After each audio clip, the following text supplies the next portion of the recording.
As 6 pessoas perigosas que Carl Jung diz que você deve evitar. Você já sentiu o peso silencioso de alguém perto de você? Aquela presença que não grita, mas rouba seu ar, deixa seu coração preso num quarto escuro, onde a luz não encontra caminho. É um peso invisível, um silêncio que fere sem palavras, uma sombra que caminha ao seu lado, lenta e constante, sem pressa, apenas consumindo. Você sabe desse cansaço, sente essa fadiga que não se explica, como se sua energia fosse um rio sendo drenado sem retorno. Talvez, por muito tempo, você tenha carregado essa culpa silenciosa de não entender o que acontece dentro desse peso, sem saber por que seu peito insiste em se apertar quando certas pessoas se aproximam. Essa dor não é sua fraqueza, não, é a natureza humana falando através do corpo, um grito mudo que diz: algo não está certo aqui. Às vezes, o que nos machuca está em quem cruzamos no caminho, pessoas que carregam tempestades internas e que, sem querer, nos arrastam para suas tormentas. Carl Jung, com sua sabedoria profunda, nos alerta sobre 6 tipos de pessoas que podem ser verdadeiras armadilhas para a alma, não porque desejam o mal, que refletem os próprios abismos e, ao se aproximarem, arrastam o outro para dentro dele. É uma viagem delicada, uma jornada onde reconhecer essas figuras não é acusar, mas proteger. É como entender que certas feras dentro da floresta são invisíveis, mas o barulho do coração alerta quando elas se aproximam. Perceber isso não é sinal de fraqueza, mas de cuidado com sua própria alma. Jung não oferece rótulos para condenar, mas mapas para navegar o território emocional com mais consciência. Quando nos permitimos ver essas sombras, começamos a entender que nossa resposta é o único campo onde temos domínio. Epicteto sussurrou que não são os acontecimentos que nos perturbam, mas a opinião que temos sobre ele. Assim, reconhecer o que ou quem drena nossa força é o primeiro passo para firmar nossos pés em solo firme, mesmo que esse chão seja áspero, pedregoso, mas verdadeiro. Você pode não escolher quem cruza sua vida, mas pode escolher como permitir que essas presenças habitem seu espaço interno. E essa escolha, embora difícil, é o gesto mais profundo de amor próprio que existe. O silêncio, muitas vezes, é o escudo invisível que protege o que resta de nós, a fortaleza contra tempestades que não nos pertencem. Imagine seu coração como uma porta antiga, marcada pelo tempo, que não se abre para todo, não por orgulho, mas para preservar que é sagrado. Nem toda ausência é abandono. Às vezes, é apenas espaço que você possa crescer em quietude, sem ruídos que confundem o pensamento e a alma. Assim, este caminho começa agora, com o simples ato de olhar para dentro, perceber quem são essas 6 pessoas que Carl Jung apontou que carregam consigo um perigo que vai além do físico, um perigo que reside em suas sombras projetadas, que podem deixar marcas profundas, invisíveis, mas reais. Reconhecer é um ato de coragem. Seguir esse caminho é um ato de cuidado, como Marco Aurélio lembrou. A dificuldade mostra o que somos. O vento frio que sopra pela mente inquieta pode ser também o sopro que nos lembra da nossa força silenciosa. A montanha que se apresenta diante de nós não é o obstáculo, mas o lugar onde firmamos os pés para continuar. Este é o convite. Olhar para essas pessoas com os olhos da alma, não para condenar, mas para proteger, para saber quando é hora de se afastar, de calar, de respirar, porque no final, a maior batalha é preservar a própria paz, mesmo quando o mundo ao redor parece feito de tempestade. O manipulador é como um rio calmo que esconde redemoinhos perigosos sob sua superfície. À primeira vista, parece ser um amigo, alguém que entende e apoia, mas logo percebe que cada gesto, cada palavra é cuidadosamente calculada para nos puxar para baixo, para onde o oxigênio falta e o coração aperta. Estar perto dele é sentir que seus passos não são seus. Eles dançam conforme uma música que não ouvimos, uma melodia invisível que dita os movimentos e decide o que podemos ou não sentir. Essa pessoa possui uma habilidade silenciosa de distorcer a realidade, de transformar a verdade em algo maleável, tão frágil quanto o vidro que se quebra ao menor toque. É uma dança perigosa entre o afeto e o controle, onde o amor vira uma prisão sem grade e a liberdade um sonho esquecido. Na presença do manipulador, nossa mente se torna um campo de batalha onde dúvidas e inseguranças se alastram como fogo, queimando lentamente o que resta da confiança em si mesmo. A manipulação não se revela em gritos ou confrontos óbvios. Ela se manifesta em gestos sutis, um olhar que pesa, uma pergunta que é armadilha, um silêncio que fala mais que palavras. A sensação é de caminhar numa floresta escura, onde cada sombra parece um perigo iminente, e o corpo, mesmo exausto, permanece alerta, preso numa vigília silenciosa. E é justamente esse desgaste invisível que torna tão difícil perceber o quanto fomos enredados. Quando nos deixamos enredar, é como se fôssemos folhas ao vento, levadas sem controle para longe do solo firme. Jung nos alerta que essas pessoas podem ser perigosas porque nos roubam o contato com nossa própria essência, nos fazendo duvidar de nossos sentimentos, de nossa percepção. É um tipo de violência silenciosa, uma erosão lenta que corrói a alma sem alarme. Em meio a essa confusão, a voz interior se cala. O coração, que antes batia forte, cheio de esperança, agora hesita, duvida. A liberdade de ser quem somos parece um luxo proibido, mas é justamente nesse silêncio, nessa prisão invisível, que reside a maior batalha, a luta para reencontrar a própria verdade. Sêneca nos lembra que a verdadeira liberdade está no domínio de si mesmo, porque mesmo quando o manipulador tenta dobrar nossos pensamentos e sentimentos, o que está fora do nosso controle jamais poderá controlar o que habita dentro. É ali, no silêncio profundo do coração, que se encontra a resistência mais sólida, uma fortaleza invisível, feita não de muros, mas de presença e consciência. Essa luta é silenciosa, mas necessária. E mesmo que pareça impossível, o simples ato de reconhecer o fio invisível que nos prende já é um passo para retomar o próprio poder. Porque o rio, por mais turbulento que esteja, pode sempre encontrar seu caminho de volta ao mar, onde a vastidão acolhe e a paz não depende da correnteza. Sentir essa prisão sem grades não é fraqueza. É um convite para mergulhar na própria essência, para escutar as verdades que o corpo sussurra quando a mente está cansada demais para pensar. É um convite para redescobrir a si mesmo, um passo de cada vez, mesmo que pareça lento demais. O manipulador é uma sombra que pode se tornar luz, desde que possamos escolher não caminhar mais no escuro. É um desafio para aprender que, às vezes, o maior ato de amor é soltar as mãos que tentam segurar o nosso peito, porque liberdade verdadeira nasce no solo firme do autocuidado, não nas correntes invisíveis do controle alheio. O invejoso carrega um peso que não é seu, uma sombra que consome silenciosamente o brilho dos outros, como se a luz fosse uma moeda rara, que só pode existir para alguém. Estar perto dele é sentir o ar ficar denso, como se um nevoeiro frio cobrisse o coração, impedindo-o de bater livremente. É uma presença que olha, não o que você é, mas o que você tem. E nessa visão estreita, o valor se mede em possessões, conquistas, sorrisos que o outro ainda não pode ostentar. Essa pessoa vive num constante descompasso interno, onde a alegria alheia se torna uma ferida aberta e a comparação uma espada que corta fundo. A inveja não é apenas um sentimento, mas uma prisão invisível que prende quem a sente a um ciclo de sofrimento, porque no fundo nada apaga a fome que só cresce. A fome de ser visto, de ser reconhecido, de ser suficiente. Mas, ao tentar apagar o brilho do outro, ele acaba mergulhando ainda mais na própria escuridão. O olhar do invejoso pesa como uma nuvem carregada que nunca se despeja, uma tempestade que ameaça inundar o campo fértil onde a esperança poderia crescer. O que parece raiva é, na verdade, um lamento silencioso, um grito que se perde nas entrelinhas do dia a dia. O corpo tensa, a respiração se torna curta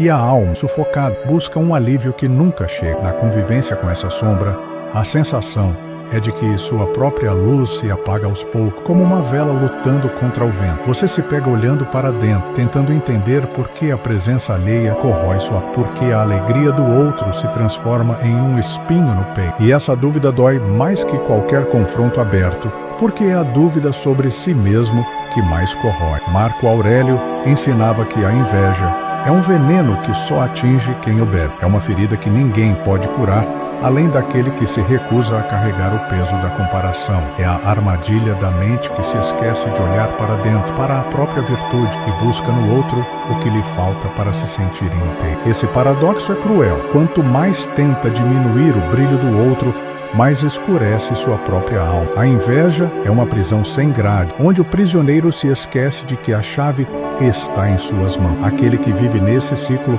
corre o risco de se perder, de se tornar um estranho para si mesmo, um espectro que observa a vida passar sempre de fora. Mas há uma beleza triste nessa, o reconhecimento de que a dor do invejoso é, na verdade, o eco de uma solidão profunda. É o vazio que não pode ser preenchido por conquistas externas, porque reside em um lugar que só o silêncio pode tocar. É ali, na quietude do coração, que a cura começa, não para apagar a inveja, mas para transformá-la em um aprendizado sobre os limites do desejo. A inveja, então, se revela como um fogo que queima por dentro, mas que pode também iluminar o caminho para a liberdade, se aprendermos a olhar para ela sem medo, porque só na luz da consciência conseguimos enxergar que o brilho do outro não diminui o nosso e que a verdadeira abundância nasce da aceitação do que somos, no momento exato em que estamos. Assim, o invejoso, mesmo sendo uma presença difícil, é também um espelho, um convite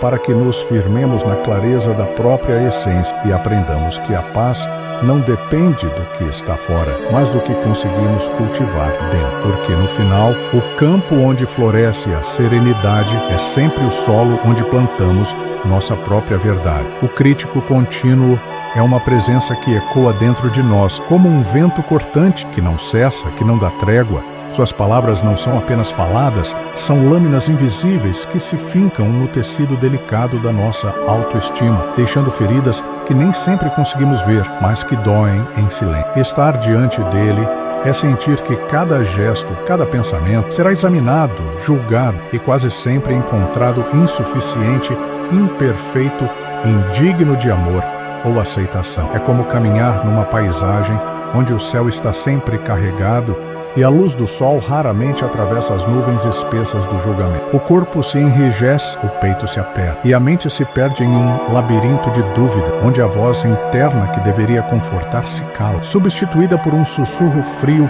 e implacável que repete: você não é suficiente. Essa frase, dita tantas vezes, se torna um mantra que corrói o silêncio e a paz interior. O crítico não faz palco, ele está presente nos detalhes mínimos, na forma como seguramos no tom de voz que usamos, na maneira como respiramos. Tudo é motivo para apontar falha, para lançar sombras sobre o que poderia ser um simples ato de existir. E essa pressão constante transforma o que antes era liberdade em uma prisão dourada, onde o peso da aprovação é uma carga impossível de carregar. Esse julgamento contínuo é paradoxalmente uma máscara para a própria insegurança do crítico. Ele projeta em nós suas próprias feridas, sua própria incapacidade humana. A batalha travada com a armadura do rigor é uma luta silenciosa, uma guerra onde ninguém sai vencedor, apenas sobrevive. Epicteto lembrava que não devemos nos deixar perturbar pelo que não está. No entanto, quando o crítico habita perto, parece que tudo está fora do nós, como se nossa essência folha à mercê do vento impiedoso. Mas há um espaço onde essa voz pode ser acolhida sem que nos domine, onde o julgamento pode ser visto como um reflexo, não como a verdade absoluta. É nesse espaço, entre o sopro do vento e a firmeza da raiz, que encontramos a possibilidade de reconstrução. Reconhecer o crítico é dar a ele um nome, um lugar, uma existência que não seja tirânica, mas que sirva para o crescimento. Porque na vida, a crítica não precisa ser um castigo, mas um convite à vigilância cuidadosa, ao cuidado com o próprio caminho, mas cuidado para não se perder nesse eco constante. Sêneca dizia que a raiva é um fogo, aquece ou queima. O crítico pode ser fogo que aquece quando nos ajuda a melhorar, mas se o deixamos controlar, será fogo que queima, destruindo o que há de mais precioso, nossa confiança em ser humanos, com todas as nossas imperfeições. Portanto, o crítico contínuo não é um inimigo a ser eliminado, mas uma sombra a ser compreendida, uma parte da paisagem interna que precisa ser vista com compaixão e firmeza. A batalha não é contra ele, mas pela nossa liberdade de existir plena, mesmo diante dos olhos atentos e exigentes. Assim, a voz que antes era lâmina pode se tornar um farol, luz que guia, sem ferir, iluminando o caminho de volta para cá, para si mesmo. A vítima crônica é uma presença envolta numa névoa de queixas e sofrimentos que nunca cessam. Ela caminha pela vida como se estivesse carregando um fardo invisível, um peso que parece insuportável, mas que paradoxalmente nunca deixa ir. Estar perto dela é sentir um campo magnético de dor, um puxar constante para dentro de uma tempestade onde o mundo inteiro é o inimigo, menos ela mesma. É um lugar onde a culpa é distribuída como se fosse moeda corrente e o papel de salvador sempre oferecido sem que ninguém peça. Essa pessoa vive num ciclo onde a dor é a identidade e a razão de existir. O que poderia ser um chamado para a transformação torna-se uma armadilha onde o sofrimento é repetido, recitado como uma prece que nunca alcança alívio. O corpo se tensiona diante desse peso, a respiração se torna curta e a alma parece estar presa numa cela feita de lamentações que ecoam sem fim. O que machuca não é só o lamento em si, mas o efeito que essa postura exerce sobre quem está ao redor. É como estar numa casa onde as janelas estão fechadas e o ar pesado se acumula sem saída, sufocando até mesmo quem deseja ajudar. O silêncio da vítima é carregado de reclamações não ditas, de uma expectativa constante de que os outros assumam a responsabilidade por sua dor, negando a possibilidade do autocuidado e da liberdade. Marco Aurélio ensinava que não nos perturba aquilo que acontece, mas a opinião que temos sobre isso. No entanto, a vítima crônica parece ter preso seu coração numa opinião fixa de desamparo, onde o poder pessoal é sempre delegado a forças externas. Essa visão reduz a capacidade de ação, transformando o sofrimento numa prisão que se autoalimenta,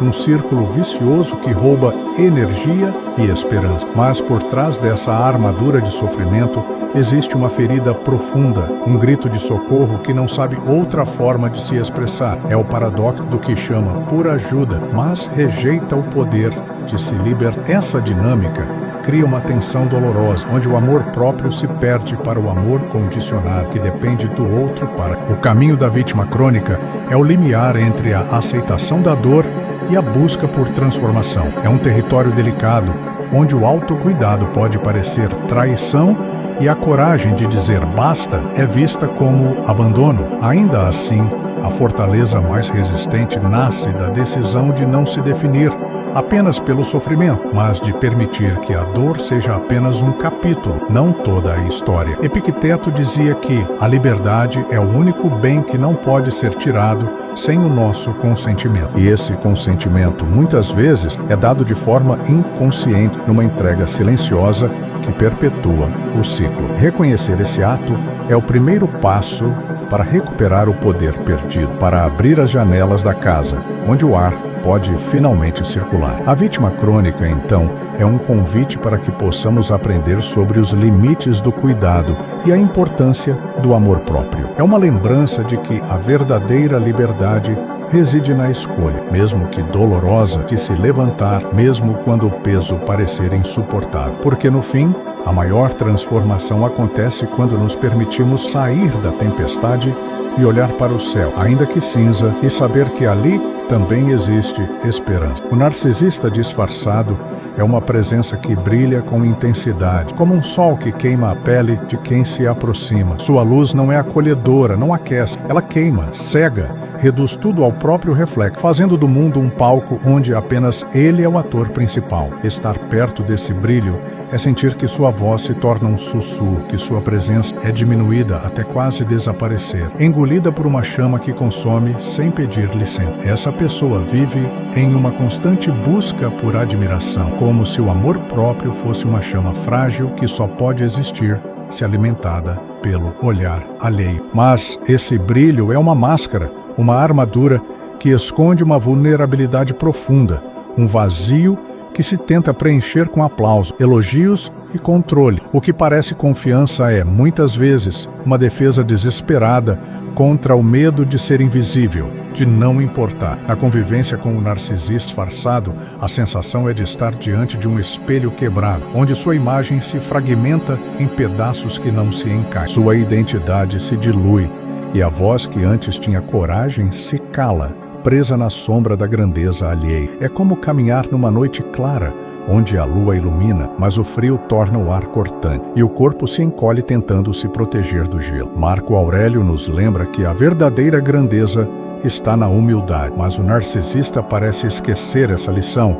perdendo-se num jogo onde o poder é medido pela capacidade de dominar a cena, de transformar os outros em espectadores e a si mesmo em protagonista absoluto. Essa dinâmica é uma dança perigosa, onde a liberdade do outro é o preço da própria afirmação. O narcisista disfarçado também é mestre em manipular emoções, usando o afeto como moeda de troca para garantir sua posição. Ele sabe como silenciar dúvidas e angústias com um sorriso, como fazer promessas que se desfazem no ar, deixando um rastro de confusão e dúvida. Estar perto é viver num território onde as certezas se tornam areias movediças, onde a confiança balança ao vento. Epicteto dizia que não devemos buscar que as coisas aconteçam como queremos, mas querer que elas aconteçam como acontecem. No entanto, a relação com o narcisista é um constante esforço para controlar o que está fora do nosso poder, uma batalha perdida que drena a energia e o senso de identidade. O desafio é perceber que a verdadeira liberdade reside em não se deixar consumir pela necessidade de ser visto pelos olhos dele. É nesse reconhecimento que nasce a possibilidade de recuperação, a decisão de não mais se apagar para que outro brilhe, de afirmar sua própria luz, ainda que tímida, no meio da escuridão. Porque o brilho que importa não é o que queima, mas o que aquece, que acolhe, que permite que cada um seja inteiro, sem máscara, nem reflexos distorcidos. O narcisista disfarçado é, assim, uma presença que convida a coragem silenciosa de afirmar o próprio espaço, de retomar a voz que foi silenciada. É o desafio de entender que a verdadeira grandeza não está no palco, mas no silêncio da alma, que sabe quem é, mesmo quando ninguém aplaude. O falso amigo é como um abraço que não aquece, uma presença que parece oferecer abrigo, mas que, na verdade, deixa o coração exposto ao frio. Ele aparece com palavras doces e gestos que prometem lealdade. Mas, por trás desse sorriso, há uma sombra de traição, silenciosa, um espaço vazio, onde deveria haver confiança. Estar perto dele é sentir que algo se desfaz lentamente, como areia fina que escapa pelas mãos, deixando apenas a lembrança do que poderia ter sido. Essa presença carrega a dualidade do afeto e da distância, uma antítese que corrói o que há de mais sagrado na relação humana, a segurança de ser visto e acolhido como se é. O falso amigo é mestre em esconder suas verdadeiras intenções, uma máscara que se ajusta para caber no cenário, enquanto o que se esconde por trás é um terreno instável, um campo minado, onde cada passo pode ser uma decepção. A dor que ele provoca é sutil, quase imperceptível no começo. Um gesto que não se cumpre, uma palavra que falta, um silêncio que fala mais alto que qualquer explicação. É como caminhar numa casa onde as portas se fecham lentamente, deixando o corpo cada vez mais frio, o coração cada vez mais distante. A sensação é de abandono sem aviso, de uma solidão que chega disfarçada de companhia. Jung nos lembra que as feridas que não se veem são as que mais sangram, e o falso amigo deixa feridas invisíveis que não aparecem em cortes ou mas que pesam na alma, corroem a confiança e fazem o mundo parecer menos seguro. É uma traição que não se anuncia, um silêncio que fere com a mesma intensidade de um. Essa presença ensina sobre a fragilidade das aparências, sobre como o afeto pode ser uma armadilha que aprisiona, mas também é um convite para o despertar da percepção, para que possamos aprender a reconhecer os sinais, a confiar menos nas promessas vazias e mais no silêncio dos atos, porque a verdade se revela não no que é dito, mas no que é feito. Sêneca dizia que a verdadeira amizade é um refúgio seguro, e quando esse refúgio se torna tempestade, é hora de ouvir o silêncio do próprio coração, que sabe quando é tempo de partir, mesmo que a despedida seja feita em silêncio. O falso amigo, assim, é uma lição dura, mas necessária, sobre os limites do afeto e a importância de preservar o próprio espaço. Por fim, essa presença deixa uma imagem forte. O coração como uma porta, às vezes trancada não para punir, mas para proteger o que é mais vulnerável. Porque aprender a escolher quem pode entrar é um ato de coragem silenciosa, um gesto profundo de amor próprio que mantém viva a chama da esperança, mesmo quando o frio insiste em voltar. A decisão de se afastar dessas 6 pessoas não é um ato de egoísmo, mas uma jornada silenciosa de autocuidado que muitos temem iniciar. Aceitar que algumas presenças não nos servem, mesmo quando estão entrelaçadas com memórias e promessas, é um exercício de coragem que exige mais do que força, exige compaixão por si mesmo. Romper esses laços invisíveis é como soltar as âncoras que nos prendem a águas turbulentas, abrindo espaço para o próprio coração encontrar seu ritmo, seu silêncio. Essa ruptura não acontece de forma abrupta, nem com passos largos e decididos. Ela se parece mais com uma dança lenta, hesitante, onde cada passo para longe é acompanhado por uma lembrança, um medo, uma dúvida. O corpo, que antes estava preso a correntes invisíveis, começa a sentir o vento, sente a possibilidade de movimento, mesmo que tímido. E é nesse vento, no sopro que vem da liberdade recém-descoberta, que reside a esperança de reencontro consigo mesmo. A batalha interna que se trava nesse processo é delicada. Muitas vezes, o medo de estar só é maior que a dor da convivência com essas presenças perigosas. A mente cria histórias, justifica, relembra momentos bons, tenta esconder a verdade que o coração sabe. Nem toda companhia é abrigo. Essa contradição é a verdadeira prova de nossa humanidade. O paradoxo entre querer pertencer, precisar proteger. Marco Aurélio nos lembra que a alma se tinge com a cor de seus pensamentos. Quando decidimos mudar o círculo que nos cerca, começamos a pintar nossa alma com tintas novas, cores mais claras, mais firmes, que refletem a serenidade conquistada na prática do silêncio e da presença. Porque, no fundo, essa decisão não é contra o outro, mas a favor do que nos faz respirar fundo, nos permite escutar o próprio coração e encontrar paz. E essa paz não é a ausência de conflito, mas a capacidade de responder e não reagir, de ser um farol imóvel em meio à tempestade. É reconhecer que, embora não possamos controlar as pessoas que cruzam nosso caminho, podemos escolher como deixá-las entrar e por quanto tempo permanecem. Esse limite é um ato sagrado de respeito próprio, um muro invisível que protege o jardim onde cultivamos a vida. O caminho é longo, nem sempre linear. Haverá recaídas, dúvidas, dores que parecem insuportáveis. Mas até mesmo a montanha mais alta é conquistada um passo por vez. E a firmeza não vem da ausência do vento, mas da raiz que se aprofunda na terra. Nesse processo, cada escolha por si mesmo é um gesto de amor silencioso que constrói, tijolo a tijolo, a fortaleza da alma. A jornada para evitar o que é perigoso não é um fechar de portas, mas a construção de pontes internas, pontes que nos levam ao encontro da integridade, da clareza e da quietude. Porque, como ensinava Epicteto, a felicidade e a liberdade começam com a compreensão de um princípio simples. Algumas coisas estão sob nosso controle e outras não. A sabedoria está em aprender a viver com isso, com serenidade, firmando os pés na terra, o coração na verdade e os olhos no horizonte da própria transformação. O silêncio é uma das práticas mais poderosas quando enfrentamos pessoas que drenam nossa energia, quando as vozes alheias ameaçam sobrepor a nossa própria verdade. Ele não é vazio, tampouco ausência. É um espaço sagrado, onde a alma encontra respiro e clareza, uma pausa que permite ouvir o que realmente importa. Sentar-se em silêncio,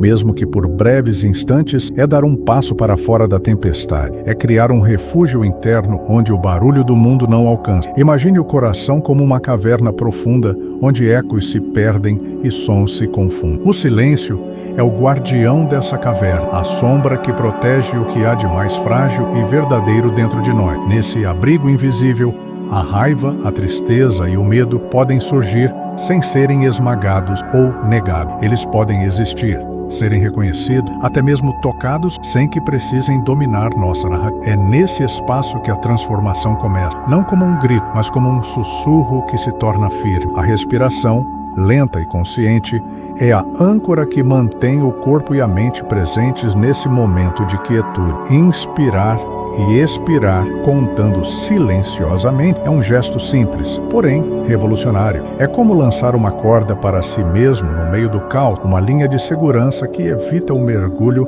na confusão emocional. Essa prática não elimina a dor, mas oferece uma distância, um espaço onde podemos observar as emoções com gentileza, sem sermos arrastados por elas. Sêneca nos ensinava que não é porque as coisas são difíceis que não ousamos, é porque não ousamos que elas são difíceis. O silêncio é a ousadia de olhar para dentro, de enfrentar as sombras sem pressa nem pressões. É a coragem de aceitar que o que dói existe e que essa aceitação não é rendição, mas poder. Poder de escolher onde colocar nossa atenção, como responder ao que nos fere, como preservar nossa integridade. Essa prática pode ser feita em qualquer lugar, numa cadeira, no chão, mesmo num canto silencioso da mente. O que importa é a intenção de se conectar consigo mesmo, de dar voz ao que permanece calado na rotina agitada. Por 2 minutos, por 5, por 10, tempo que for possível para cultivar esse encontro íntimo com o próprio ser. No silêncio, aprendemos que a presença constante de pessoas perigosas não precisa ser uma sentença permanente. Que existe um lugar dentro de nós onde podemos nos recolher, restaurar forças e reencontrar a clareza. Esse lugar é o santuário da alma, e o silêncio é a chave que abre sua porta. Assim, o silêncio deixa de ser ausência para se tornar um espaço de resistência e transformação. É o abraço que damos a nós mesmos quando o mundo insiste em nos puxar para longe da nossa essência. E nesse abraço firme e sereno, encontramos a força para continuar, não porque a tempestade passou, mas porque aprendemos a ser a montanha que permanece imutável, mesmo sob o vento mais forte.